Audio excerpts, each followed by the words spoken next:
Hey guys, and welcome back to another video. So this time it's one that I'm actually really excited about. It's the characters of Overwatch, Blizzard's new FPS. Now currently we've got 12 heroes in the game. Now of course Blizzard have said that they are actually planning on doing many more, but I thought for this video it would be fun to give you a run through of the mechanics of all the heroes and just let you know what I thought about them. So let's just jump right into it and talk about Tracer. Now, Tracer is certainly one of the more popular heroes from what I've heard. A lot of people are really pumped about her mechanics, and personally she's one of the heroes that interests me the most. So she's got two pulse pistols. Now range-wise, these are kind of like shotguns, but they've got sustained fire, or at least a short burst of sustained fire, so this will probably result in them having strong close-up damage, but maybe them being a little bit less punishing to use than a shotgun. Now on top of that, she's got three pretty cool abilities. There's Shift. This is, on the Shift key, she's got a Blink. This will blink her forward, I think about 10 meters, and it's got 3 charges, which will of course recharge. This is great, it really adds to the movement element of this character. Now on top of that, she has got this extremely badass skill called Recall. Now what this does is it essentially will rewind her steps. So you could say run up to a character, plant a mine on them, I'll talk about that in a minute, then run backwards, recall yourself, and the mine will then blow up and your enemy will die. The recall ability also includes your health, so say if you're really badly hurt and you're about to die, well, you could then recall and go back a few seconds to when you had more health. What a cool ability to have in an FPS.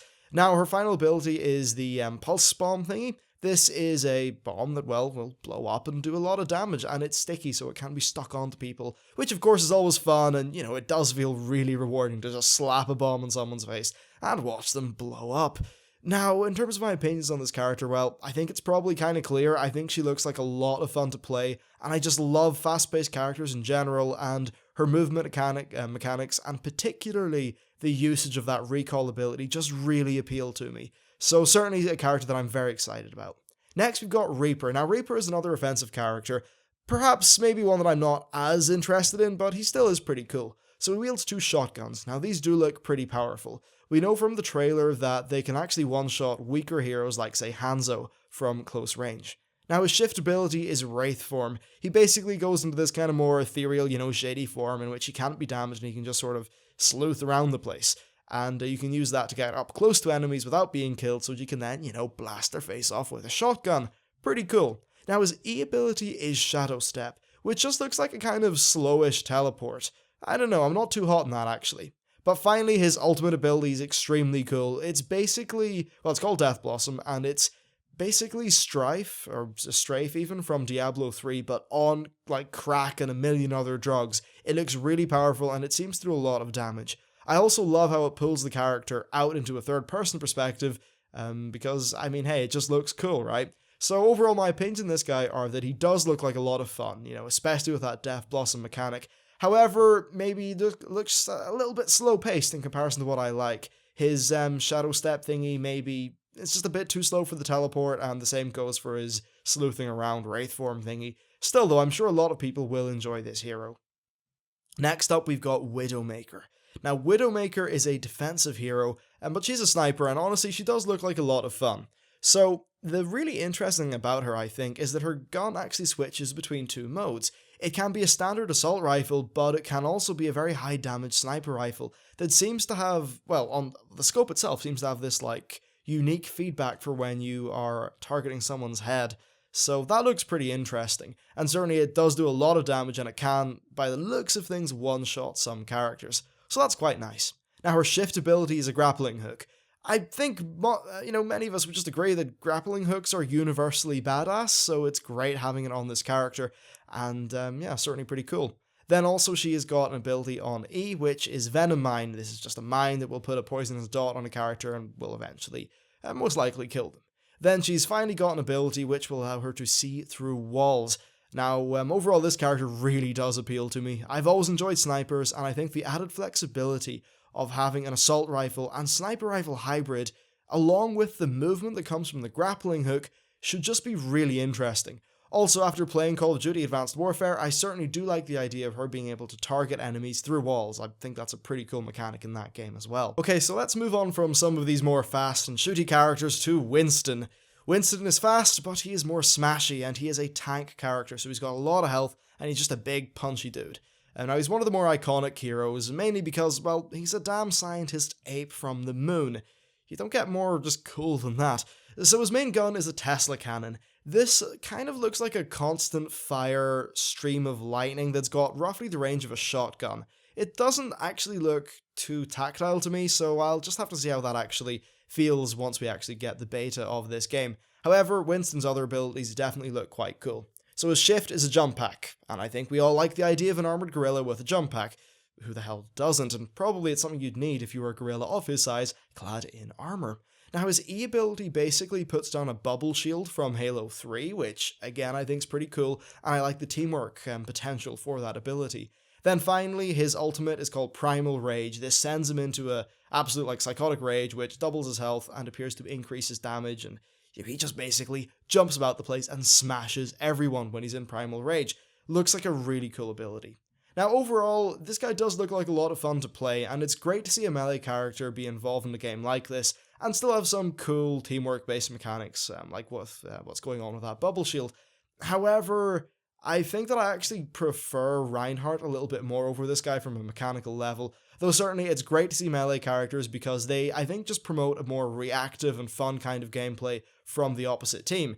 It's pretty scary if you're just sitting there with your sniper rifle and all of a sudden a giant gorilla starts jetpacking towards you. I think that's a pretty cool moment to have in your game. Alright, next we've got Pharah, and Pharah is an offensive character. So she uses a kind of standard rocket launcher in combat. It appears to do high damage, but doesn't seem to be particularly groundbreaking or anything like that. It also has got a pretty fast projectile velocity from what I can tell. There's still no word on whether she can rocket jump, so we'll just have to see how that goes. Now on shift, she has got a jump jet, so she can, just jetpack around the place, which is definitely pretty cool. And I think that getting the vertical edge on fights is really important when you're using a projectile-based weapon like this, so certainly that should be pretty fun.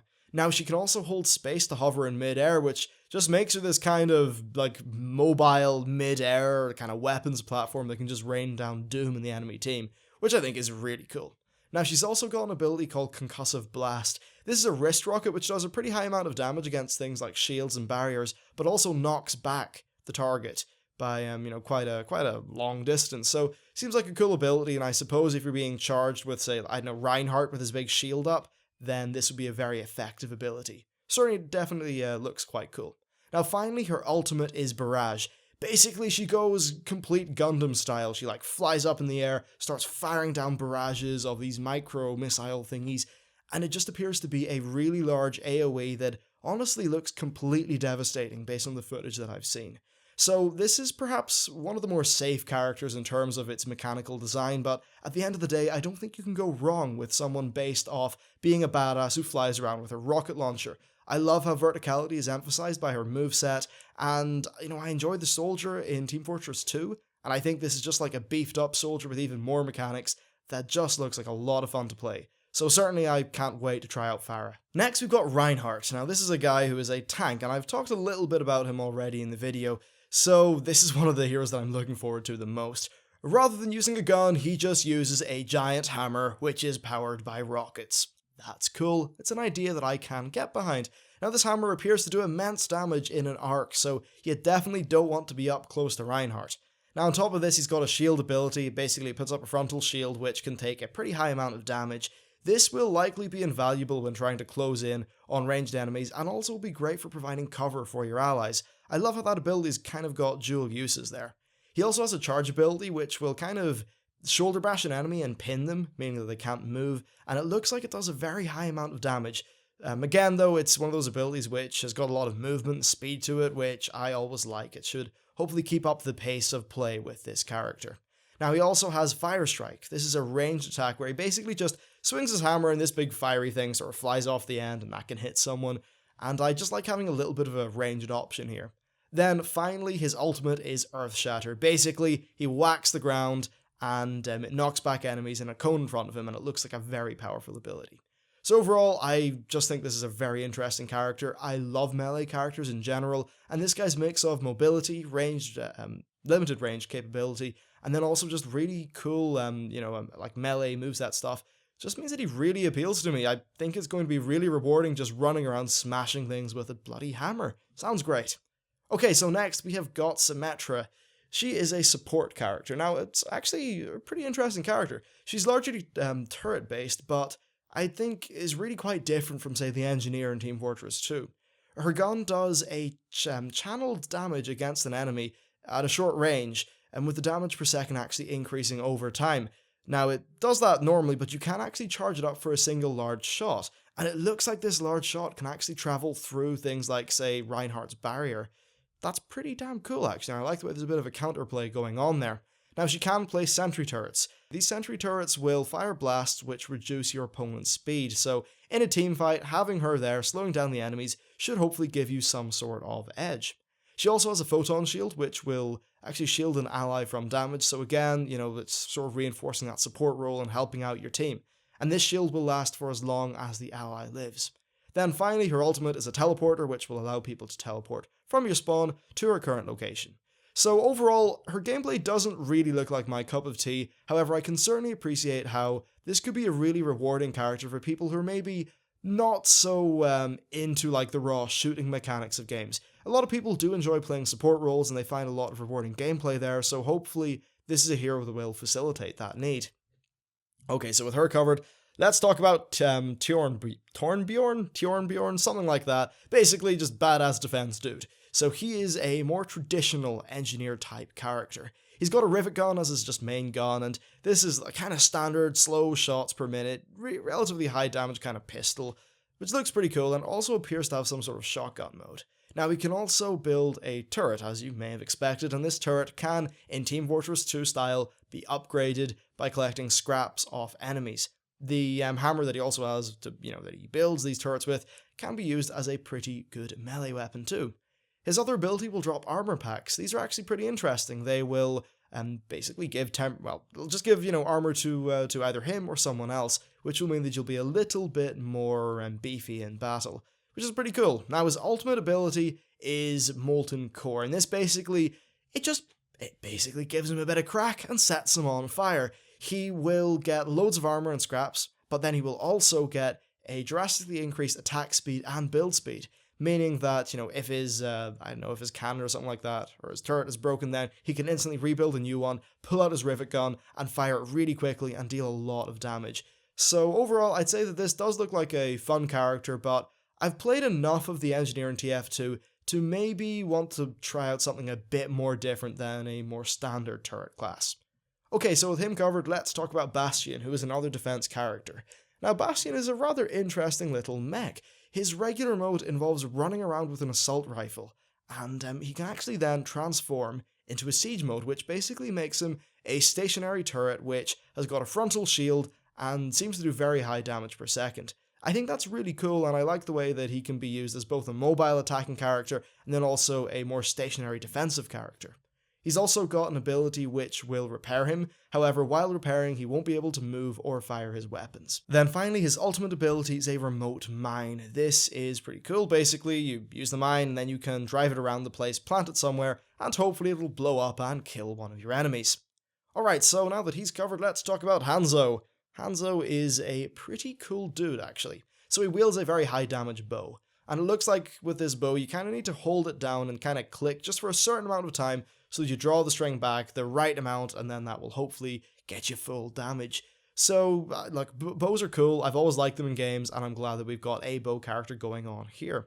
Now his shift ability lets him fire an arrow that will reveal the locations of enemies behind walls, a little bit like the enemy threat detection grenade from, say, Call of Duty Advanced Warfare, which is a cool mechanic and I'm really happy that it's here with this character and also one or two of the other characters. This could be great for setting up ambushes or just getting the drop on people. I just think it's a really nice, ability that can both help you and also help your team. So yeah, that's pretty cool. Now he can also climb up walls using space, so there's a bit of parkour going on here, and I really like that because it just means that his movement mechanics kind of fit with his lore and aesthetic, and I just think that's really nice. And certainly having this freedom in positioning is great for a bow-wielding character. Now he can also fire these scatter arrows. These will split off into loads of fragments and ricochet off walls and hit many targets. It seemed from the videos that we saw like this did a lot of damage, so we'll have to see how that will be balanced in the future.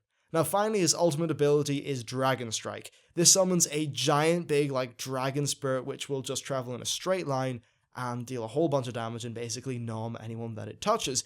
It basically looks a bit like Ao Kuang's ultimate from Smite, which is certainly not a bad thing.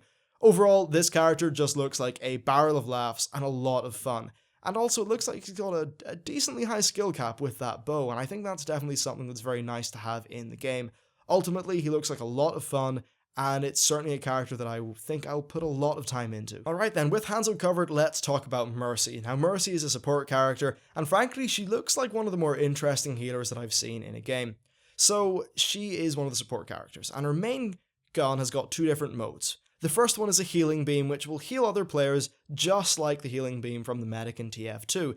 Now, this has also got an alt fire, which will increase their damage. I like the way that there's an opportunity for teamwork there, and the way that these beams work, in that they sort of provide a link between players, I think is really nice in just forging a pretty cool form of team play within a fight. So I think that's definitely really a pretty awesome thing. Now, while all this healing is fun, she does actually have a gun. The CADUCEUS blaster is a sidearm that looks decently powerful if you can land the shots. It's got a slightly slower projectile travel time and a kind of slowish rate of fire, so it might be rather tricky to use. Another one of her really cool abilities is Guardian Angel. This will cause her to basically fly towards an injured player. Essentially, you just look towards an injured person, I think hit, I forget what button, and then you just sort of zoom over to them. Now that's pretty cool, and another perk of having these wings is that if she holds space, she will slowly glide downwards, which gives you a lot of control with your movement, and that will allow you to be, while you're falling, you'll be able to both shoot at people with your CADUCEUS blaster, and then also heal people and, buff their damage, so certainly it looks pretty cool. Finally, her ultimate ability is extremely powerful. It will allow her to resurrect dead friendly heroes, which is, that's insane to have in a game, very powerful, so yeah, we'll have to see how that balance pans out. Now, overall, this is looking like one of the most interesting support characters to me, and I've always kind of liked the idea of having the healing beam gameplay from TF2, so it's great to see that be used in this game as well. In addition, I think that her movement mechanics look like a lot of fun and certainly are an evolution of what we've seen in some other games, especially with healing characters. So really, as well as that, she sounds like a character that could be great for people who, again, are not really into the sort of super high skill Twitch shooting. With this character, you don't have to be an amazing shot, and you can still help out your team a lot. You can res people, you can heal your friends, and overall, I think that's just a really good thing to have in the game. Now finally, we've got Zenyatta, and Zenyatta is a pretty badass looking robot monk character. Rather than having a gun, he fires orbs of destruction. Now these orbs can either be fired one at a time or in a big rapid volley. This is a pretty interesting weapon that honestly looks like it's got quite a high skill ceiling, so that's kind of cool to see. Now next he's got the Orb of Harmony. This is a ability that's cast on an ally, and essentially it will heal that ally while Zenyatta is still alive, which again is pretty cool, and you can only have one of these active at the same time. Next, we've got the Orb of Discord, which is basically the opposite of the Orb of Harmony. This will cause an enemy to take increased damage while the orb is on them, and you can only have one orb up and the orb lasts as long as Zenyatta is alive. I can imagine this being great in both one-on-one duels, but also when your team is maybe being threatened by a big tanky character. Putting that debuff on would probably mitigate their higher health pool, and so there's a nice teamwork potential there. Now finally, his ultimate ability is Transcendence. This is a super powerful ability, so basically while he goes into this Transcendent state, he can move around, but he can't do any damage, he can't take any damage, and he can't use any abilities. But what he does do is he heals himself, and he heals nearby allies. This could really turn the tide of a fight. So really, I think that while this is a pretty cool hero, it just doesn't appeal to me as much as some of the other ones do. And that's fine, I think he's well designed, but there's just things that appeal to me more, and that really is one of the strengths of this game. There is such a wide variety in terms of the mechanical, gameplay of these heroes. They all seem to be very different, and it's going to be very exciting to see what new and interesting heroes Blizzard add to the game as time goes on. Remember, this game isn't even in beta yet, and we've already got 12, and they've been talking about adding many more, so certainly there's a lot of interesting stuff to see there. Anyway, be sure to let me know what heroes you think are the coolest in the comments. Thank you very much for watching the video, and I will see you next time.